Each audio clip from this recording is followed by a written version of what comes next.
Hello everyone, I am Tacit, and today I'm going to be going over 10 different teams for the Giant in Red Gems of War event week. So, of course, this is us separating all of the teams from the weekly video. We used to do this back in the day, where we'd cover all of the stuff throughout the week on Monday, and then on the following Tuesday, or the day after, we would then go over all of the teams for the week. Let me know what you guys think. This allows us to a little bit more comprehensively go over all the teams. We will be using a couple of these 10, not all of them though, of course, otherwise we'd be here absolutely forever, but like some of the things that are like new or returning, I generally show a team for. Like for here, we're going to be doing Rope Dart, Onyx Blade, and Ruby Giant here, two of which came in this week, Rope Dart just being one of the more notorious better things available this week, also with the Ubastet, so you get some little bit of synergy from the event key drop table, and the rest is pretty much just the standard stuff you would kind of expect. So we'll go over the standard stuff first, and then actually go and mess with a few teams. So first things first, of course, we got ourselves the World event.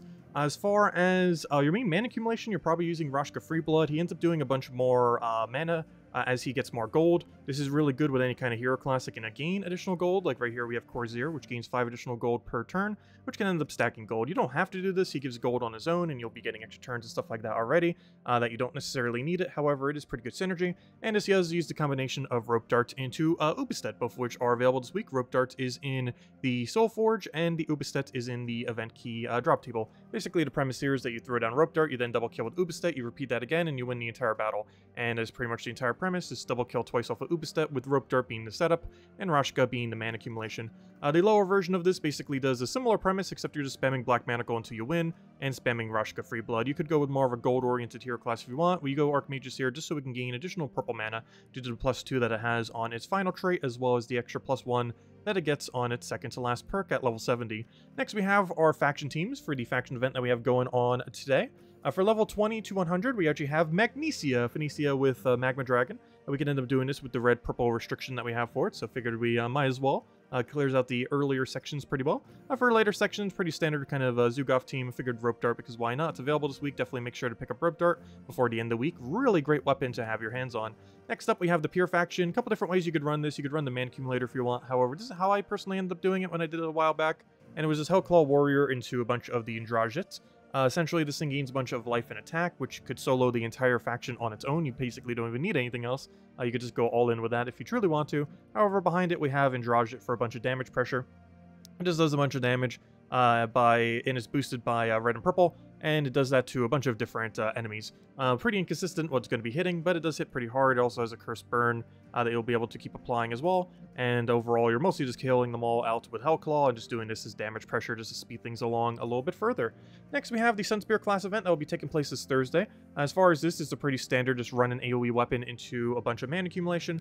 In this particular situation, we just run Dawnbringer into extra red mana, going with a Sunspear because why not? It is the Sunspear event after all. This will give it extra red with all the +3 red, technically +5 in combination with Banner. Will allow us to get Dawnbringer up very quickly, so if you need a double, triple Suns, or double or triple Dawnbringer cast, it'll end up clearing out the entire battle pretty quickly. Next, we have ourselves the Construct Invasions. This will be taking place this weekend and come in with a Construct Explodey weapon that you could potentially end up utilizing as well. This is pretty much just a standard double Chalcedony team, as you'd kind of expect from a pure Construct team. Chalcedony is still pretty insane. Feeds mana back into itself, boost ratios off of all the constructs in play, all the constructs on your team, and of course you generally build a pure construct team out of this. You do a Geomancer for the 50% mana start. You can run pretty much any weapon here. I'm running Doom Glove for damage pressure. You could run really anything you want. You could even run a new weapon that's coming out this Friday if you so choose. That's basically to spam Chalcedony, possibly another damage source to pressure things along, and some Brown Storm just to make sure you really keep that loop going. Not really necessary, but helps out a little bit just to make sure it doesn't fall. And now let's go into some teams related to things that are available this week. So this one is a returning option with Rope Dart and Ubastet. Rope Dart is in Soul Forge, and Ubastet is in the event key drop table. So if we go over here, it's a Rope Dart, Thrall, Ubastet, and Leprechaun. I believe I even mentioned this briefly in the Monday video, even though we didn't specifically show the team. But this is the team. We're going to essentially just get Thrall up. If we have a better Leprechaun option, we do want to go for that Leprechaun. Get over our mana accumulation, and then you do basically what Rope Dart, Ubastet, or pretty much any Ubastet build these days is looking to do. You throw down the Rope Dart, you throw down Ubastet, you throw your mana accumulator again, you repeat the cycle, and that's it. That's all you do. You Rope Dart again, you Ubastet again, and that is the match. And that's pretty much the whole premise of Ubastet, and one of the few situations where he's actually pretty usable. But yeah, really accessible team this week. Well, technically you need to open a lot of event keys, but you know, everything's available. So you can end up getting it. Thrall's the low rarity, Leprechaun's low rarity. You're just getting the Rope Dart from Soulforge and the Ubastet from the event key drop table. But it's all available this week. And a very strong team. Very situational when you end up using it. But getting a double kill setup, it's very similar to that of Scorpius, except instead of doing it on poison, you're doing it with a Rope Dart setup instead, which does mean you have to cast both of them twice. But with heavy mana accumulators like Thrall, Leprechaun, Angry Mob, or any kind of other thing that you want to use, Marilith, any of those super huge mana accumulators that do a bunch of destroy, explode a star, any kind of heavy mana accumulation, they'll be perfectly fine. You just go throw them down, cast them, throw them down again, and you're good to go. Next we have Onyx Blade. This is an interesting weapon. It has 3 release dates. This came out yesterday. If you completed all the tasks this week and have the bigger pass. Next Monday, if you have the standard pass and completed all the tasks up to that point. And free to play will be getting it whenever the next Stormheim event is after this current campaign. So once this campaign ends, the next Stormheim event that occurs after the campaign ends will have this in the Soul Forge for you to be able to get. So this weapon is essentially just a Arc Proxy Evandra. Except instead of converting all the yellows to Uberdoom Skulls, it converts only 8. However, it does this for 14 mana costs instead of 30, which overall makes it a lot better in many situations. One other thing that's really nice about this weapon is it has Curse and Stun, both to the first enemy, and it has a damage poke. So if the first slot is very weakened on the opposing team, you can kill out with your damage, Curse Stun the next one in line, making sure they have nothing to resist you, and then go and hit them with a billion Uber Doom Skulls. Overall, pretty fun weapon. Not sure if it's like over-the-top meta. It has many of the same issues that Arc Proxy Evandra has, so that hasn't really been changed, obviously. I guess one of the main benefits, though, being that it doesn't have as big of a mana issue. Arc Proxy Evandra at a 30 mana cost. Quite heavy to try to end up getting all the mana for. And it does have a couple issues like this. Like, even though it doesn't have a mana issue, like right now there are 11 yellow on the board. And we could cast, but we don't know for sure if both of these two will convert. We could try, we could see what happens, and we did not. So there are instances like that where it can backfire, and that's the main concern a lot of times with this, is if you don't have exactly 8 or less yellows on the board, you could have it backfire, and then you're kind of in an awkward position for the rest of the fight, which is basically where we are right now. We also did not get all the mana that we needed right there, which is a little unfortunate. We are frozen on skulls too, which is not ideal. He's going to poke us out. Of course, gosh, this thing in this kingdom, honestly, probably one of the most annoying things.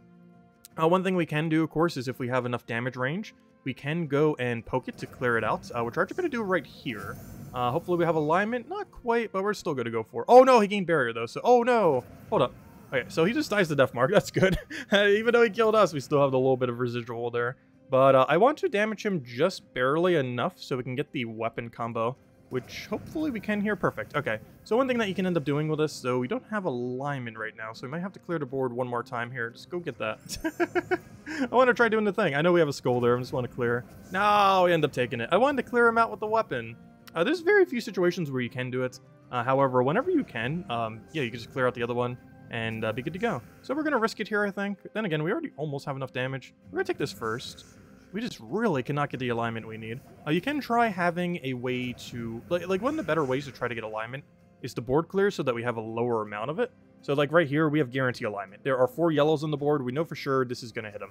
And then we get the thing. We get the Curse Stun. He already died to their blade. If there was something behind him, he would have gotten hit. Try this one more time. So we don't have that freezing one here.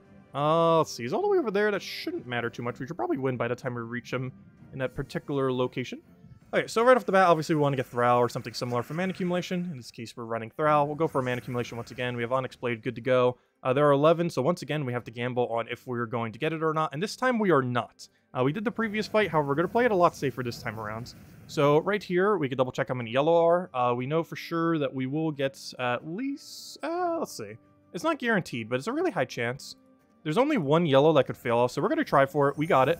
So we did take the risk. 8 of the 9 would have converted, and luckily the 3 that we needed to convert there for an extra turn did indeed convert, which is exactly what we're looking for.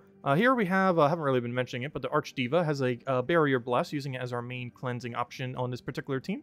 And we can also just go and get all of our mana right back, and then just throw down the loop again. We'll have the weapon again. Ideally, we'll have a little bit of poke, maybe a little bit of alignment. Double check how many yellow we have. We have to, once again, make the gamble, since one of these will not convert. However, oh wait, never mind, we don't even have the mana yet. Whoops, we're 1 mana short, never mind.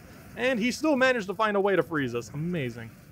But we can just hit him with so much power here, it's not going to matter. We also had the blade there, probably should have done the blade, since this is more focused on showing the blade.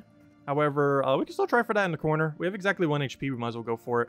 He's going to tank all of the skulls anyways if he gets hit by a bunch. And there we go. But overall, it's an interesting weapon.